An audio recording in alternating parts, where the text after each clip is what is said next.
Hey, folks, how's it going? I'm Alex. I'm the devil's advocate. I talk about movies, music, TV, video games, whatever I feel like talking about on this channel. And today is a very special day because today I am doing a movie review.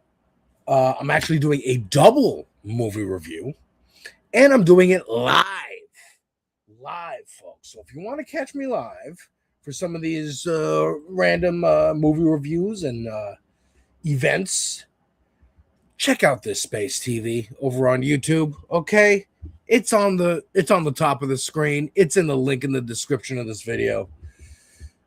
This space is a working class collective and lots of different creators talking about lots of different things. I talk about the things I talk about on this channel: movies, TV, video games, and music. And today I'm talking about two movies, Mandalorian and Grogu, and I Love Boosters.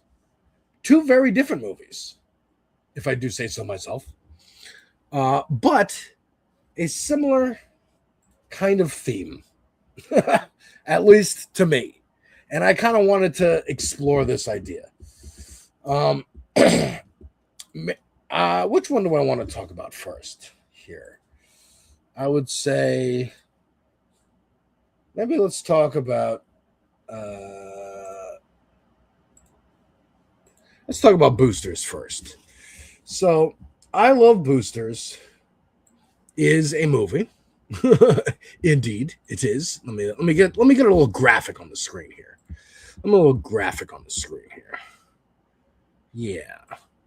All right. Boom, boom. There we go. That's the poster. So, I Love Boosters is the new movie from Boots Riley. Say what up, chat, again for this video, so that people know it's live. Hey, what's going on? See that? Got a real life chat, folks. It's happening for real. So yes, I Love Boosters is a new movie from Boots Riley. The first movie I think he made was Sorry to Bother You, which I enjoyed. I enjoyed that movie. It is a movie that asks a lot from the audience.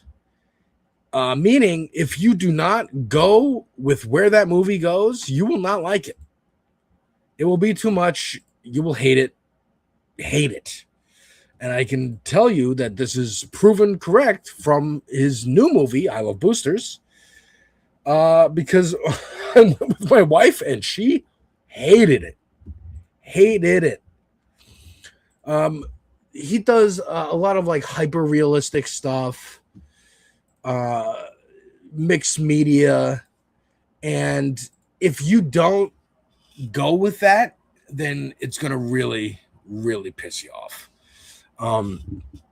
What is the premise of this movie? The premise of the movie, it's in the trailers. If you haven't seen the trailers, I'll tell you right now.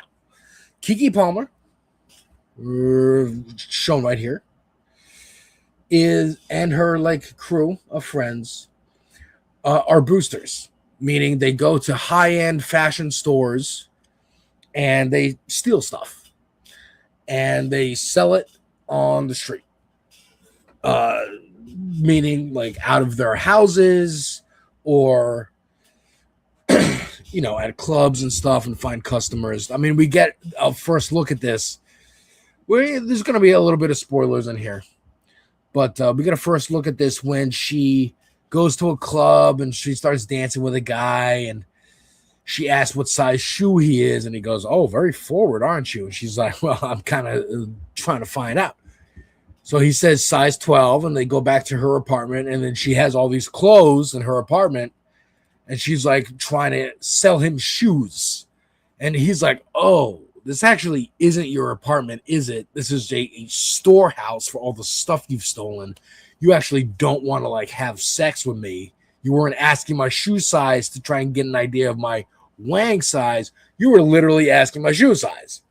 And she's like, "Yeah, I want to know your shoe size. These shoes are luxury. You're not going to get them cheaper anywhere else. I know a dude like you wants to look his best, wants to go slang wang out there at the club and stuff. And so here's these shoes." And And we get an idea of how good a saleswoman she is, because though he is disappointed that he's not getting any good loving, he still is like, that's a pretty good deal on those shoes. I will take those shoes. Size 10, actually, please. And so, one, revealing he was not actually that big that he was talking about. And two, he really does want a good deal on those shoes. So that's how it starts. And I think, I asked my wife, oh, when did you check out of this movie? She said about 10, 15 minutes in.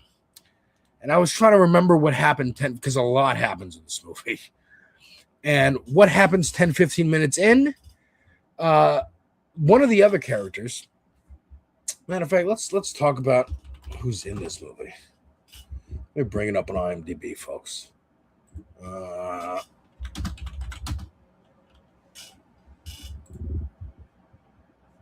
One of the other characters, Taylor Page's character, Mariah. She goes, I have a trick. So their way of boosting from stores is they go in there, and one of their crew is this white woman. And the white woman makes a scene, and all the store manager people go over there to make sure she's okay. She's crying, she's screaming, whatever. And then Kiki and her other friends, her other people of color, who are always watched in stores, can steal stuff and walk out, right? While the white woman is distracting. I've actually known this dynamic to be true in real life through people I've known in the past. Taylor Page, one day they go to boost and the white woman can't make it. She has other engagements. So Taylor Page says, hey, I have a neat trick I can do, but I have to hold my breath. And she holds her breath and she goes down, she comes back up, and it's Robin Thede, who's right here. So she can lighten her skin by holding her breath. And she's like, well, it's not white woman, but it's close enough. And I think that's the moment where my wife is like, I'm out. Just because of the hyper reality of it all. The villain in this movie is Demi Moore, much like she is a villain in real life for advocating for AI. She is an actress. AI is coming for your job, you dumb cunt. What the fuck is wrong with you? So, she is a villain. She's a rich white woman in the movie, just like she is in real life, who doesn't care about other people, just like in real life. And she designs all these clothes. She is like one of the preeminent fashion designers. And there's reels about her on the news talking about her, how, she's so smart and innovative and this and that. She's a genius. She graduated from Harvard at like 15 or whatever. Rich, privileged white people stuff, right? And how the way she talks is always very philosophical. I'm not a fashion designer. I am an artist, and the world is my landscape. And I'm not using fabric. I'm using ideas. I'm using movements to illustrate. Bullshit. It's always bullshit. And so you have this setup of and Keke Palmer's character wants to be a fashion designer. She is a fashion designer, but she just doesn't have the money and resources like Demi Moore does. Matter of fact, this entire movie really feels like a Boots Riley remake of this movie. One of them days. This was a great movie that came out, I don't know, a year or two ago. And let me see here. Yeah. One of them days featuring Keke Palmer and SZA. This was very much like a Friday movie. They're trying to make rent, and they're trying to make rent. Keke Palmer has big dreams of moving out and stuff. SZA is kind of just like, well, I'm along for the ride, and I can make rent, and it's fine, and I'm always got your back, sis. But Kiki's kind of more self-absorbed. The story is almost the same. If I didn't know any better, I'd say Boots Riley watched that movie and was like, ooh, cool premise. I got some ideas. Let me make my own version of that. Because even the best friend dynamic is like a similar dynamic where Keke Palmer has a best friend in this movie who's always got her back. Kiki's always kind of dismissing her ideas. It's like, yeah, she's my like silly, dumb best friend. And the best friend is at one point in the movie checks her on that. It's like, hey, I'm always sticking up for you. You never fucking stick up for me. You never give a shit what I have to say. It's follow your lead. You're the one with the ideas. You're doing this. No, fuck you. I got my own shit. I got my own life. In this movie, it manifests in one of them days. It manifests in SZA being like artistic and having these kind of like, ideas. Hey, we can like sell stuff on the street and we can make our art and we can sell it and we can make that rent money that way. And kind of have a pop up and use the one white lady who just moved into their apartment complex as like, hey, invite your friends, your white friends with money, and they'll come and they'll think it's like authentic art from a black community, and then they'll spend the money and we can overcharge them and we can make our rent. And that's what happens. Spoilers for that movie, but it's a slapstick comedy. You should watch it anyway. It's fantastic. In I Love Boosters, at a certain point, Kiki and the girl gang find out that there's another booster. And this booster is an Asian woman. Where is she on the poster? Right here. Very small on the poster, considering how big of a role she plays in this film. Called Jinju. Jinhu. And Jinhu is from China. She is from one of the sweatshops that make the clothes. Yet again, this is where Boots Riley will like push the audience and go, hey, come with me on this. Come with me on this. This movie, the best way to describe it is one of them days mixed with everything, everywhere, all at once. Truly, it is these two movies mashed together. And again, I like Boots Riley. But it's these two movies mashed together. As well as Boots Riley's first movie, Sorry to Bother You, which is very much about race relations and kind of changing your voice, changing the way you act and move, how much you accept of like white supremacy and whatnot into your life so that you can make it and get a little piece of capitalism for yourself. I Love Boosters is about that as well, which is to say, once John Hu joins the crew, so she's boosted on her own. She is from a sweatshop in China. How did she get to the United States and Los Angeles? Well, the Chinese government made a teleporter so that they could eliminate their shipping costs, right? It's fantastical. It's unrealistic, but it's not supposed to be.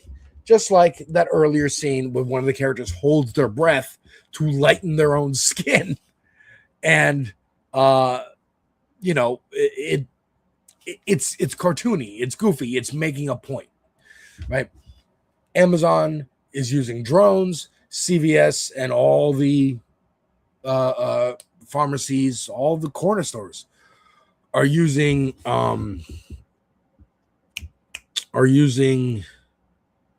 self-checkouts, so we don't have to hire clerks anymore. We don't have to hire.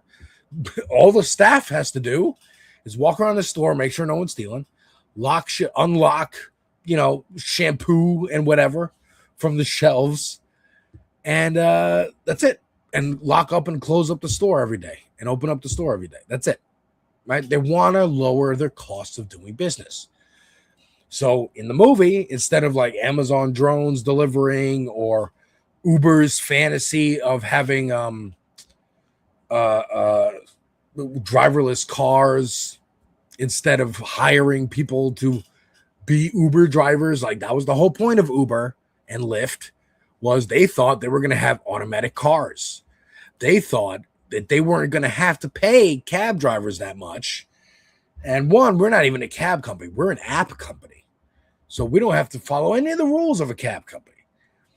The people who use our product, our app, to be drivers are just using our app to make money on their own. We have no involvement, even though this wouldn't be a thing if it didn't exist. Same thing. So in the movie, they have a teleporter, and she teleports. There's actually multiple teleporters. Her brother has one. She jumps to the United States because her family is getting sick. One of her aunt died from the toxic chemicals in the factory. All the workers got together to demand more money. The boss asked Demi Moore's character. Demi Moore's character said, "Go fuck yourself. No, put your foot down on these workers more." And so they started talk of unionizing. The mother then got sick. She had cancer because of working in the factory, and that was the last straw for the kids. John Hu and her brother stole the teleporters, and she jumped through to the United States so that she can start like stealing the clothes and destroying the clothes. Now she links up with Kiki. Kiki's like, "Hey, what's going on? We weren't even at that store across town when we were boosting this stuff." So they find out on a security footage, holy shit, that's not one of us. And what is that device she has? And then they go find her and they meet up with her and they figure out this whole story. Like, okay, so you want to get justice? Okay, let's team up and we'll steal her stuff and then we'll sell it ourselves so we can make money here, right? Yes, it went wild very fast, Rich. That's what I'm that's Bruce Riley, okay? Bruce Riley, from what I understand, was also like a rapper in the early 2000s and then started making like music videos and movies and stuff. Sorry to bother you, being his first movie. I will also say, in the midst of all this stuff, so that's, again, the main plot started as Keke Palmer wants to be a fashion designer. She's going up against the system. She's boosting stuff and selling it on her own. At one point, she like sneaks into Demi Moore's apartment, has a face-to-face with her. She doesn't know who she is. But Demi Moore is also making these online videos being like, the Velvet Gang, screw the Velvet Gang, low-class ghetto bitches who are stealing my stuff and selling it. Really, her issue is that the stuff that should cost $1,000, $4,000 for a purse or a shirt or whatever the fuck is being sold for half price or less on the streets, and it's diminishing her product. This is the same. This is real life. This is why like Louis Vuitton, Tommy Hilfiger, all these places hate Canal Street here in New York that sell bootleg versions of their stuff because it diminishes the value. If you see black people walking around with this thing, you don't want it, right? It's not high class anymore. The rich motherfuckers at the Epstein Island aren't going to buy Louis Vuitton bags if they see black people walking around with it because that's low class. That's subhuman. That's what it is. It's fucking racism at the heart of fucking everything. So they continue. They've got a new team member now, and they're going. And then one of the people, we also see a little microcosm at one of the stores. Now, the framing of this is very funny. You see, what's this guy? Will Poulter. This dude here, the reason he has green hair is because each store only sells clothes in one color, which again just goes to show like the up their own ass artistic nature of these like wannabe creatives, where they're like, no, you can only have one color in each store. Then we'll rotate the store colors. We'll repaint the whole store, change the inventory. You're changing your hair. You also have to buy your own uniforms, and the uniforms cost lots and lots of money. You can't use last season's stuff because that's last season. That's outdated. No. And we have to have loud ass, blaring ass fucking music the whole time. So you get 2 employees from the store. One of which is this girl here who is, what is her name? I thought it was a white girl. It is a white girl, but she had a Hispanic sounding name from when I looked it up earlier. Viggo Mortensen is in this movie. Oh, he was a narrator? Okay. Oh, Isa Gonzalez. Isa Gonzalez. So, Isa Gonzalez here, she's like, hey, we got to unionize. Like, that's her whole thing. She wants to unionize the store. The other people don't really care in the shop. But when she links up, when she realizes, like, Keke Palmer and them infiltrate the store by getting jobs there, and then they're like, okay, we're going to infiltrate the store, and then we're going to steal everything. And they're particularly looking for, Keke Palmer had overheard Demi Moore talking about they're going to make $100,000 suits. Each suit is worth $100,000, right? So that's what they're really looking for. And then they're working there for like a few days, and they're like, I don't know where these suits are. They're not showing up. Maybe let's just get the fuck out of here. And Violetta shows up and is like, okay, so this teleporter is not just a teleporter. Actually, what it's doing is advancing the story of whatever you point it at, or it devolves. There's like 2 other buttons on there, right? So again, we're taking another. So we already took multiple leaps in fantasy here. And we also are taking another huge leap with like, oh, no. If you click this button and you point it at someone and you like deconstruct them, for example, they point it at somebody and they go and they deconstruct them. And then that person turns into their own parents having sex to create them. And then you put it on reconstruct and it puts them back. And there's different settings of like shallow or deepness or whatever. So it could just be the clothes. It could be the entire person. Again, very weird. You point it at, or you could advance it, right? If you have a patterned shirt and then they point the advance button, I forget what it's called, advance button, and the pattern like explodes off of you and it just like fills the entire room. It's the extrapolation of that pattern. It's almost like AI a little bit, actually. I don't know if you remember this, but like 10 years ago, they had a Google AI tool that would, if you could kind of crank it up, right? And it would like change how much AI, Deep Dream or something like that. And it turned out like everything that it would create looked like dog faces. But anyways, that's basically what it's doing. So now you have this new dynamic. So their idea now is, okay, it's not enough that we're going to steal the clothes and sell them. We got to destroy them because we want to destroy her. Every time they do something, Demi Moore reacts and puts out another video saying these low-class bitches and fuck them and fuck this. She's doing a tour of her house. She had met Keke Palmer earlier. She clocks now, oh, that's the person that's part of the gang who's stealing my stuff. So she gave her like a story about how she loves teal because teal reminded her of sitting in the back seat of her family's car and seeing the sky. And Demi Moore was just like, that's aquamarine. Anyways, I got stuff to do, blah, blah, blah. So now that she realizes, oh, she's part of the gang, now she's taking her designs, she's taking her favorite color and declaring that it's aquamarine on the internet. No one else is going to believe her. So now Kiki's like, I'm crash out. The whole time, her best friend right here, is like, hold up. Oh, no, best friend's up here, I think. Best friend's like, hold up. No, actually. So this is multiple of the same character. Yeah, because that's Keke. Yeah, okay. So this person, who is played by Naomi Aki, I think. Yeah. So she's the best friend, and she's like, hey.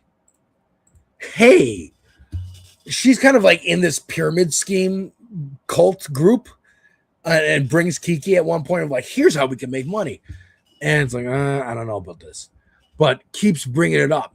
And also is the only one with a kid.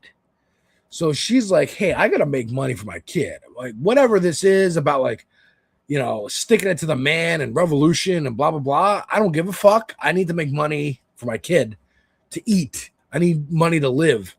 Also, Keke Palmer's character is like squatting in an empty chicken restaurant. Like, that's another thing. Like, she's this close to homeless. She's basically homeless. And so, like, what is there left to lose? You know what I mean? So that's why she's like, well, fuck it. Now we're going to destroy the clothes and we're not going to sell it all. Like, this is a bigger battle. And the friend is like, look, dude, I'm taking these fucking clothes and I'm selling them. I don't know what you're talking about. They then, after doing this some more and destroying clothes and whatnot, they're like, okay, we got to get invited. We're still undercover working at the store. Got to get invited to the fashion show, the big fashion show where she's going to reveal her new line of stuff and blah, blah, blah. And somewhere there, these $100,000 suits are there. So we're going to steal those and we're going to cash out and be rich. And we can send some, we're going to try and get the factory in China to get better wages. But also that's like a secondary goal. We're not really concerned too much about that. But when they go into the back of the fashion show and they see all these people who have been on the TV and radio throughout the movie, like kind of in the background. Also, they see the pyramid scheme leader in there. And these characters have names like Concerned Father, Crying Black Mother, Crying Black Single Mother, people that you would see in Man on the Street interviews on the news. They then reveal, at gunpoint, not gunpoint, but device point, because they're like, hey, you've seen what this device can do. It can like reduce you to nothing. Do what we say. And we're doing a little bit of spoilers. We're doing a little bit of spoilers, Silas. Do what we say and take off all your clothes. Take off those suits that you're wearing. And so these characters, who are again named things like Crying Black Mother and Concerned Citizen and Respected Community Leader and whatever the hell, they take off their suits and then they peel off their skin. And they peel off their skin and they're like, the skin is the suit. We've actually, and now they're like, the way it's portrayed in the movie is they are fleshless stop motion characters, which I love because I personally love stop motion. And that's actually going to connect us to our next movie that we talk about. But they are stop motion, like muscle characters. It would be scary if they weren't stop motion. They are like, oh yeah, we switch costumes multiple times. Sometimes I'm Crying Black Mother. Sometimes they're Crying Black Mother. Sometimes I'm the pyramid scheme leader. Sometimes they're the pyramid scheme leader. I've been a news anchor for multiple times. They are influencers. They're influencers. So much of this shit is like metaphorical, but also so blunt and obvious that it is kind of annoying. I get it. I understand why my wife kind of bounced off this. And there's a big like chase at the end. They have the suits, the skin suits, the $100,000 skin suits. But they're like, how are we going to sell flesh suits on the black market? Who's going to buy these? And they're kind of just driving away. And then they realize, well, there's no way. Now, even the character who's like, hey, I have a kid and like I got to sell this stuff. She gets off. She gets off the ride. Basically, they're like, hey, we understand. We recognize that you are my best friend. I held you down this whole time and I'm sorry. So yeah, here, take some of the clothes, like the sellable clothes, go sell those, get your money. We're going to go finish off Demi Moore. And they go do that and they turn the machine. So like Violetta, they've kind of like written her off and been like, all right, thanks girl for like explaining how this whole thing works and giving a lot of exposition for the audience. But also we are going to, she's trying to unionize. So she's trying to like talk to people at the fashion show, other workers at the fashion show about unions and giving out flyers and stuff like that. And then Keke Palmer and the gang return back to the main place. They also accidentally, during the car chase, shoot the accelerant at one of the cop cars that's following them by accident. And it's driven by Eric Andre, which is hilarious.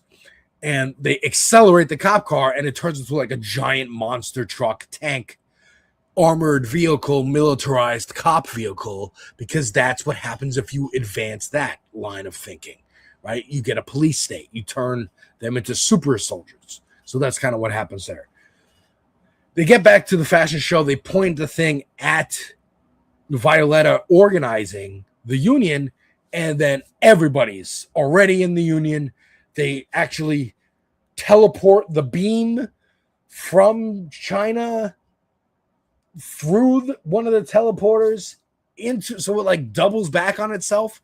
And so the union, basically the union in America, also then unionizes the sweatshop back in China. The whole idea of the movie is like international, intersectional camaraderie and community and solidarity. And that's kind of how the movie ends. Now, I did spoil some things that happen in the movie, Silas, but I will also say what I said is all over the fucking place, and you're not gonna like it. If you go see this movie today, tomorrow, whenever it is, you're not gonna remember what I said until it happens on screen and be like, oh, I did vaguely hear about this part. Like, what I said was so much, and it describes the movie kind of, and I'm sure they're going to talk a lot about it over on Movie Night Extravaganza. Yet another show on this space. Check out this space, folks. If you're not watching this space, you really should be, because sometimes you'll get a live movie review from me and I won't have to edit anything. Because also this weekend, I really needed this reset of a 3-day Memorial Day weekend, but it was very nice, but I also got depressed, so I didn't want to make 2 reviews for this movie and Mandalorian. I just wanted to do it all at once, and here we're doing it. I'm doing it live. So again, follow this space. Follow me over on Devil's Advocate on YouTube and Twitch, and you might catch one of these. And if you're not, you're going to get these. You're going to get tons of reviews and stuff anyway. Crimson Desert's coming soon. Donkey Kong, it's almost been a year. That'll come soon too. But I love boosters. I like Sorry to Bother You better. I like One of Them Days better, frankly. And it's a very similar kind of movie. And I liked Everything Everywhere All at Once better. In terms of like using surrealism and whatnot to make a point. I thought this one did it better. Well, this one kind of was muddled and kind of was a little all over the place.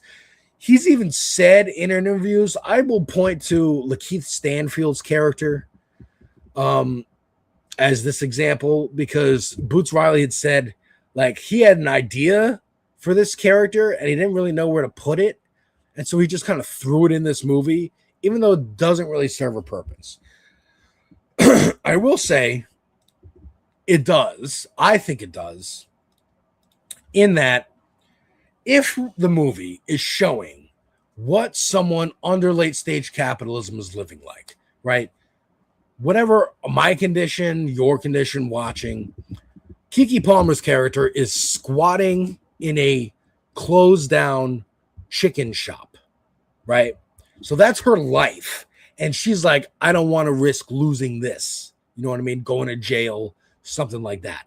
Because it is, and it's such a joke for us to be like, you're like, what are you losing? You don't even really own anything. And that's the point. What are we risking?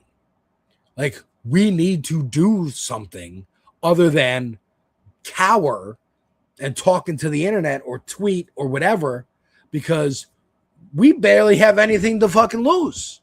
You see it when you see people lighting up warehouses.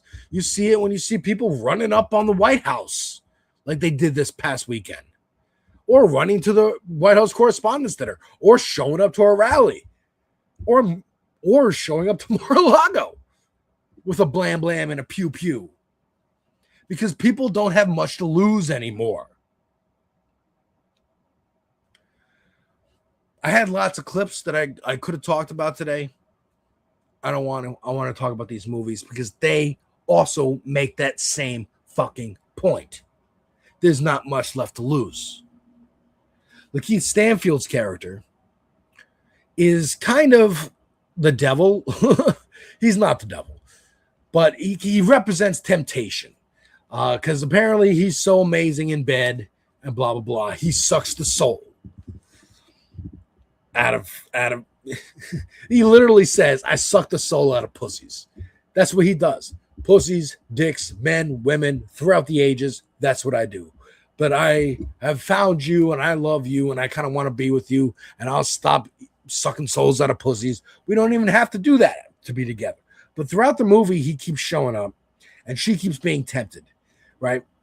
And I think, and by the end of the movie, she rejects him. She says, I can't, that's a very tempting offer, but I don't want to be with anyone who's not going to go down on me. And I also don't want to be with someone who's going to suck my soul out. So, no. And rejects him. And I think that's, I might be reading more into it than even Boots Riley thought about. But to me, that's her rejecting what we could all do, which is fall into drugs and gooning or whatever, sex, just be satisfied with getting dopamine hits, fighting on Twitter, whatever it is, and just kind of falling out of the fight and being, maybe not satisfied with your life, but not trying to take down and battle the people who made it, who are responsible for it. Demi Moore, like again, the character in the movie and in real life, Demi Moore is out here advocating for a fucking I, which is coming after her fucking job. After she just had a goddamn career resurgence with being in the fucking substance. She's going to advocate for AI? Dumb fuck. Dumb fuck, piece of shit, much like the character in this film. Now I want to talk about Mando and Grogu. I have less to say about this movie. I'm going to talk about this, and we're going to spin it up together and talk about both of them at the end. Mandalorian Grogu is the feature film based on the hit for a season or two Disney Plus series, The Mandalorian. Started in 2019, by the way, right before the pandemic. Right as Rise of Skywalker, which was the last feature film, Star Wars feature film, to be in theaters, was out. Started a couple weeks before Rise of Skywalker came out, literally so that the episode that established that Grogu, Baby Yoda here, could heal other creatures using the Force, set that up in the episode, and then you go watch Rise of Skywalker and Rey heals something using the Force. So, hey, we set that up on the TV show. This is when Disney had the idea, we're going to release like 2 feature films, couple TV shows every year. No one's ever going to get tired of this. Same thing with Marvel. 2 Star Wars movies, 2 Marvel movies a year. Couple TV shows in between. Keep everyone satisfied. Literally, the Facebook model, we never want anyone looking away. We always want people on Disney Plus consuming Disney products. Now, a lot of what I have to say about this movie could be said, has been said in Red Letter Media's video, which I will point to right here. You don't have to go watch them. They're established. They have 1 million, almost 2 million subscribers. Half in the bag, Mandalorian and Grogu.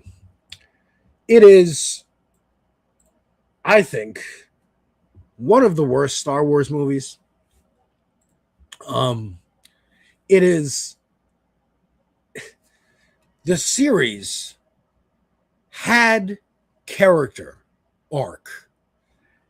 Even as shallow as the first season was, which it was, because it was like, hey, the character arc for the Mandalorian was basically getting his armor.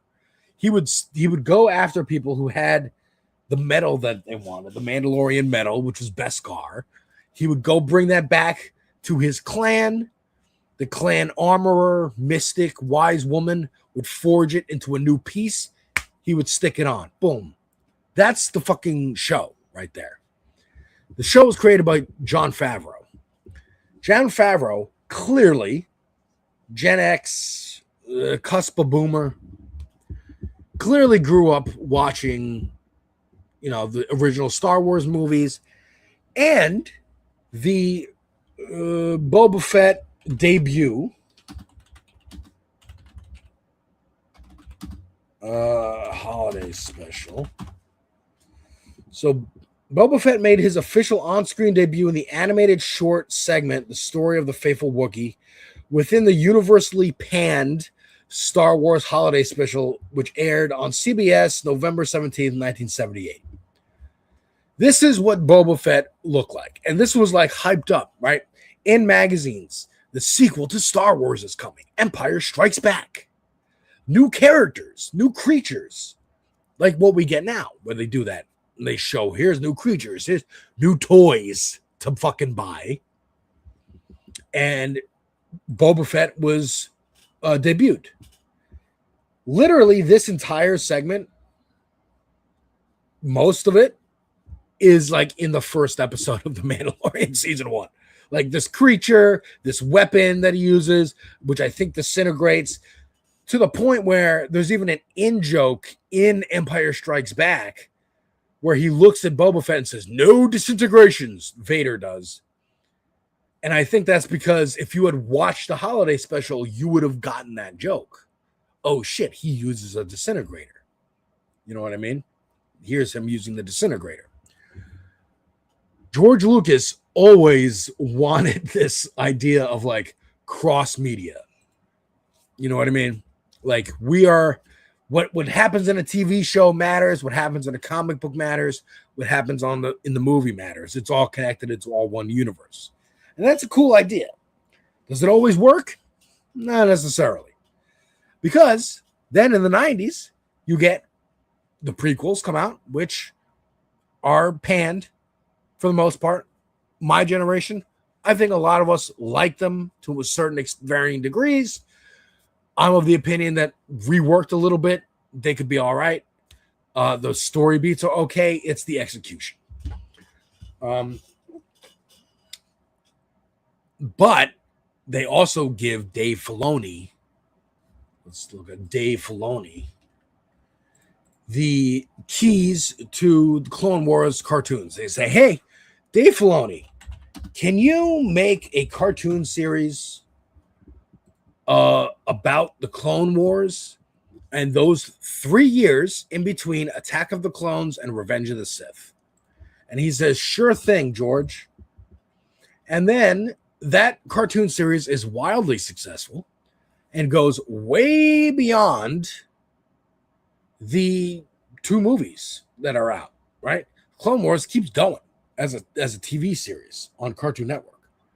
So all those episodes happened within 3 years. Like Anakin gets an apprentice in Ahsoka for 3 years and is never mentioned in Revenge of the Sith or New Hope, Empire Strikes Back, Return of the Jedi, nothing. This character is emblematic of a problem that lasts into this movie because it started with her. Rata the Hutt. Rata the Hutt is a baby Hutt, right? So in the very first Clone Wars animated movie, which I don't think released in theaters, I think it was straight to Cartoon Network, premiered on Cartoon Network, and then launched the series, which happened a lot. You know, Jimmy Neutron was a movie first. That actually got released by Nickelodeon into theaters and then was a series. Barnyard was another one. But this was for Cartoon Network, but this one aired on Cartoon Network and then launched the cartoon series. This character, this baby that doesn't talk, is now this in The Mandalorian. Because isn't that fun? We'll connect the whole thing. I'm Dave Filoni. I desperately want my cartoon characters that I made up to matter to the Star Wars canon. And now that Disney owns Star Wars and not George Lucas, and he's not making the movies anymore, and really, Kathleen Kennedy's not even really in charge anymore. I'm in fucking charge. Andor's done. The future of Star Wars is Filoni Baloney. Filoni Baloney is the name of the game. And Jon Favreau, for as good as he made that first season of Mandalorian, I would even say season 2 of The Mandalorian, the first 2 seasons, they do not like the second season. It was full of cameos and setups for spinoffs, which I saw at the time, and I was like, I don't care. It's okay. Fine. You have an episode that fucking Boba Fett shows back up. It crawls out of the Sarlacc pit, which happened in a comic book like decades ago.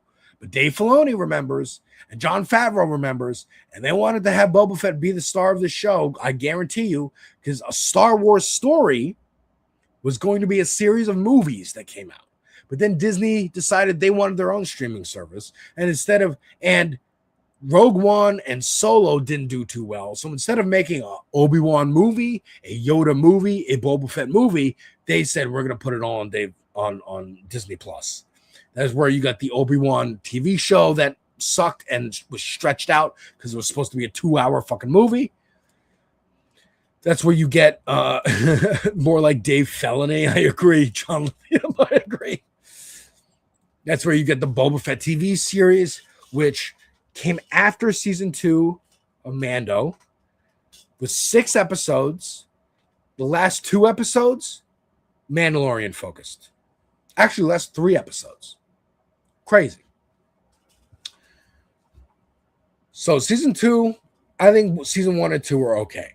Yeah, Boba Fett shows up, Ahsoka shows up, Bo-Katan shows up, which, if you don't know these characters, or if you don't know Bo-Katan and Ahsoka, you didn't watch the cartoons. You got to watch all the cartoons to get everything. Luke Skywalker, deep fake Luke Skywalker shows up. And there's a satisfying emotional end to the character arc of those first 2 seasons. Because the first 2 seasons are, hey, you came across this little guy when you were doing your bounties, and you don't know what to do with him. So it became Lone Wolf and Cub. Like, hey, I'm training you. I'm taking care of you until I can find what the armorer tells him where your people are. And he finds that the people are called Jedi and that there's none left. Now, if he had played all the video games and watched all the cartoons and read all the comics, he'd know there's like 1,000 fucking Jedi left. But there's no Jedi left. He gets pointed in season 2. He gets pointed to a Jedi. It's actually Ahsoka. Ahsoka's like, hey, I'm not part of this yet. I'm waiting for my spin-off series to come out. So why don't you take him to this other Jedi I know about? And it's Luke Skywalker. So, okay, that's the last episode of season 2. Grogu is handed off to Luke.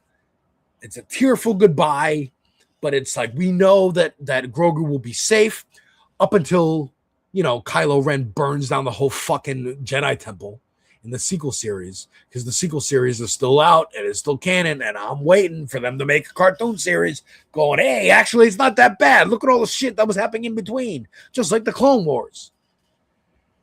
Bullshit. But I was satisfied. Then Book of Boba Fett came out, and I'm like, I don't think you know what you're doing. Then Obi-Wan came out, and I was like, you really don't know what you're doing. You're just catering to fucking fan service. Oh, shit. Then Andor came out, and I was like, oh, what is this? The way I felt about Mandalorian season 1 was like, oh, here's some fucking like adult Star Wars, like slightly more adult oriented, or at least like, again, Jon Favreau's a fan from back in the day. He's like, this dude hunts people. He kills people. He's a cowboy, whatever. We get that in Andor for real.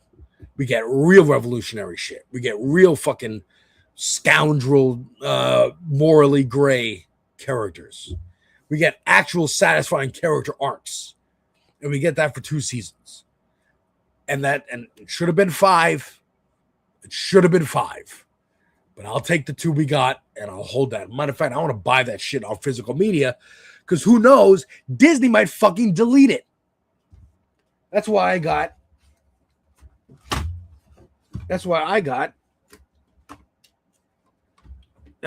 bought Superman. Because I don't trust the Ellisons who are going to buy Warner Brothers to not have somebody go, oh, James Gunn had Hawkgirl drop Netanyahu and explode him. So delete that movie and fire James Gunn. I got Dogma, unrelated, because the Weinstein Company doesn't exist anymore, and Kevin Smith was able to get his rights to his own fucking movie back and release it. So I fucking made sure to get it so I can watch it if I want to watch it. That's why it's important to get physical media. Little point, folks. I realize I didn't really talk that much about the movie, and that's because there isn't much to say. As I point out, Rada the Hutt is in this movie. Rada the Hutt is the crux of the movie. What's the plan? Oh, he's working for the New Republic. Season 3 of The Mandalorian was fucking garbage. Season 3 of The Mandalorian was I talked about it with Pep Talks TV last week. Check that out. Check out Pep Talks. Check out this space. There's so many good hosts here. Season 3 of The Mandalorian was, as much as season 2 was, here's setups for spinoffs. Here's character cameos that they're going to have their own series. Season 3 of The Mandalorian was, fuck him. We're just going to do a Bo-Katan show. And Dave Filoni has said, Pep Talk brought it up. Dave Filoni said, hey, the reason it's called The Mandalorian is because maybe it's not even about Din Djarin, The Mandalorian. Maybe it's about Bo-Katan. Maybe it's about the idea of Mandalore and the whole planet and everyone's The Mandalorian. That's a cop-out. It's a cop-out for wanting to do a show of live-action Bo-Katan show. Because you're Dave Filoni and you created Bo-Katan. Fuck out of here. So, season 3, first of all, season 2 ended with him giving away Grogu. Not even season 3. In the Book of Boba Fett show, in the middle of the show, it just switches out of the Boba Fett story to the Mandalorian story. And Luke and Ahsoka are on the same planet in the same space. Again, Dave Filoni wants his cartoon characters to stand there next to the real Star Wars characters. This is as important as each other. I'm trying to visually tell you they're as important as each other. No, they're not, Dave. No one cares about Ahsoka. Stop trying to make Ahsoka happen. We also don't get any conversation that you'd think would happen. Luke asking, hey, what was my dad like growing up? Whatever conversation they may have had happened off screen because they're cowards in the writer's room who didn't want to write that. Plus, it's Boba Fett's fucking show. What are we doing this for in the Boba Fett show? But we immediately renege on the finale of Mandalorian season 2, where he gives Grogu away. Hey, this is for Luke. This is your people. This is where you belong. He's like, actually, I showed back up. I miss Grogu and I want him back. And actually, Grogu doesn't really want to be a Jedi. And Luke's like, yeah, he can go. I don't care. I don't know why you gave him to me in the first place. Fuck it. Go. So they're already back together in Book of Boba Fett. And then season 3 of Mandalorian is just them together. Again, now their character arcs are done. The character arc was give him to his people. That happened already. And then it's like, oh, actually, we're the creator and we want to keep these two characters together. So fuck that. Fuck character arcs. Fuck growth and satisfaction. Just put them together again, and then they'll just pal around. So that's what they're doing in season 3 of Mando. They end with him like, I'm retired, I'm done. Me and Grogu are gonna live on this planet in this like little like house that we made, and that's it. And that's how it faded out. Like, the show's over, we're done.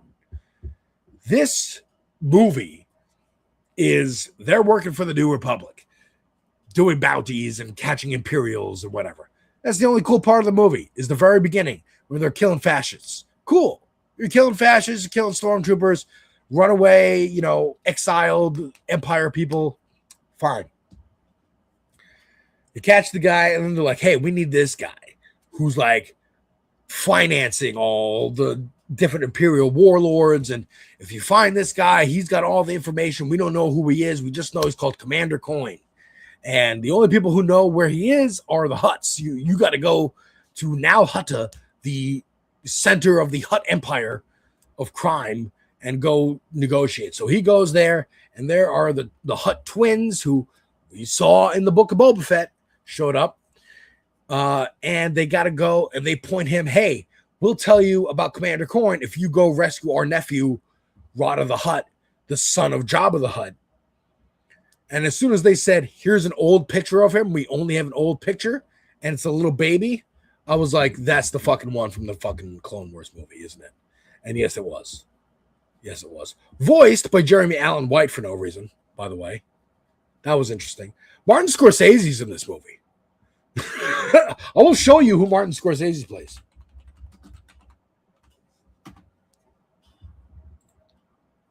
This.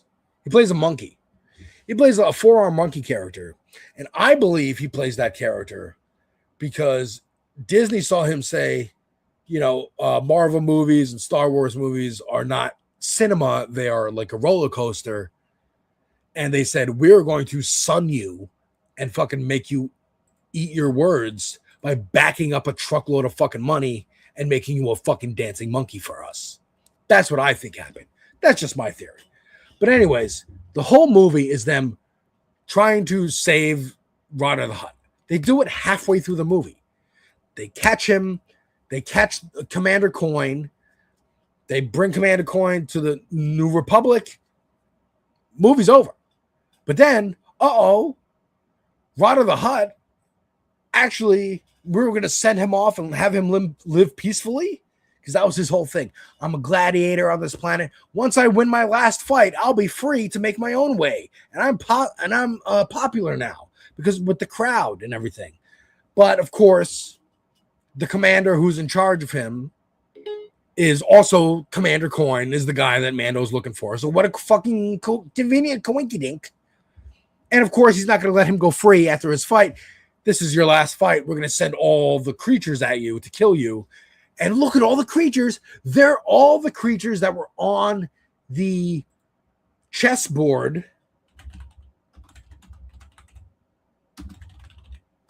in A New Hope.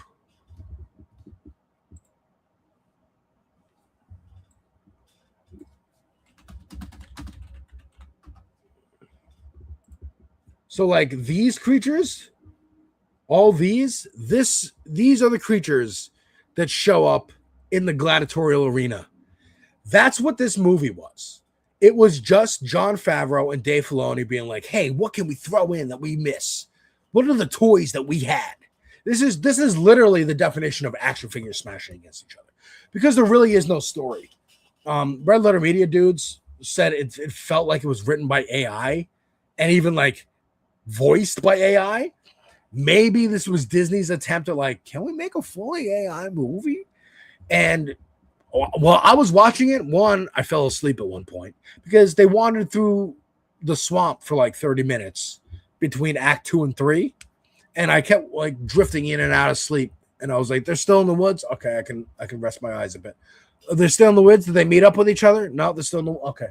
And then they're on a ship. They're actually going to do something. All right, let me stay awake now. That's this movie. So, oh no, Rada the Hutt.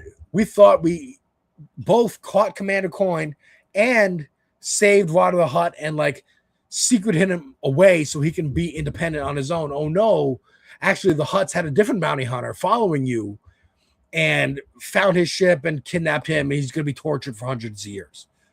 So we got to go back to Nalhutta and save him anyway. And the New Republic is like, we don't really care. But of course, Mando's going to go anyway because he's such a good guy. But again, why does he give a fuck at all? Why are he and Grogu together? What is any of their motivation for this other than we met him for 5 minutes and he seemed chill? Kind of sucks that he'll be like killed or whatever. But this is the cold, hard bastard. Like, why the fuck would he care? Hey, Grogu, we're just going to stay here. He even puts it to Grogu like, hey, we can stay here. It's not really our problem. We can just fly away. And Grogu's like, no, we got to go fight. So I'm almost out of time. I know. I seem to ramble a lot. But really, my whole point is this movie felt like nothing. This really felt like industry slop. Like, maybe we can make a movie with all AI. Most of the characters aren't live action human beings.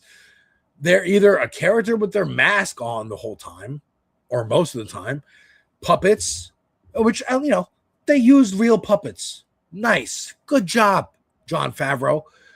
They used stop motion in this movie towards the end for a very brief scene that you didn't need to use stop motion for, but they used it for some cool big like robot creatures. Cool. They even used Phil Tippett. Phil Tippett made the stop motion effects for Return of the Jedi. And he made this great movie a couple years ago, 2021, called Mad God, which you should definitely watch. This is an original movie. The reason I went and saw I Love Boosters, is because it was an original movie. And I support original movies. It was written and directed by Bruce Riley. That's it. Okay? Mad God is written and directed and sculpted by Phil Tippett. I think you should watch this movie. It's on Amazon. It's on a lot of platforms. Star Wars, The Mandalorian, and Grogu, you should watch season 1 and maybe 2 of Mandalorian. This movie does nothing. Even the action is kind of boring. The color, I will say the colors in I Love Boosters, very bright, very vibrant, to the point where it's kind of overstimulating sometimes. The colors in The Mandalorian, flat, boring, not interesting. Barely any human characters in this movie, to the point even Sigourney Weaver shows up. She's there for a little bit. She sounds bored. She sounds like, hey, I have 10 minutes in between takes of whatever Avatar movie's being filmed. Let me come on set for Star Wars and just read a few lines and get a big bag of cash. The end. This was action figures being smashed together. And felt like a couple episodes of The Mandalorian mushed together, or rather, one bad episode of The Mandalorian stretched out over 2 hours. Either way, it felt like stuff they had for like season 3 or whatever, or maybe season 4, that they couldn't fit in because of all the Bo-Katan shit. And we're like, let's just stick it in a movie, because Disney is stopping doing the TV show thing, because that's not getting them enough subscribers. Because the theme of that and the theme of this is the same fucking theme. These goddamn capitalists are too fucking greedy, and they will turn everything to fucking slop for money. They will make everything worse for money. And they will charge you for it. So, folks, that is my review of those 2 movies, The Mandalorian and Grogu, and I Love Boosters. It's kind of an experiment today, doing it live. If you want to see more of this, again, follow me on my platforms, Twitter and Blue Sky, if you want to see when I'm going live. But also follow This Space TV, because anything can happen here. I might have been talking about politics today. I did sneak in a little bit here and there. But I'm also talking about movies. I might be playing a video game. I might be talking about an album that I love. You never know what's going to happen over on This Space. And I will leave you with the next person who is Carlos from A Difficult Truth. If you want some real news, check out A Difficult Truth over on YouTube. But folks, that is my review. Thank you very much for watching. Take care and check out my other stuff.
So caught up in the day-to-day, just keeping your head down and fighting to survive.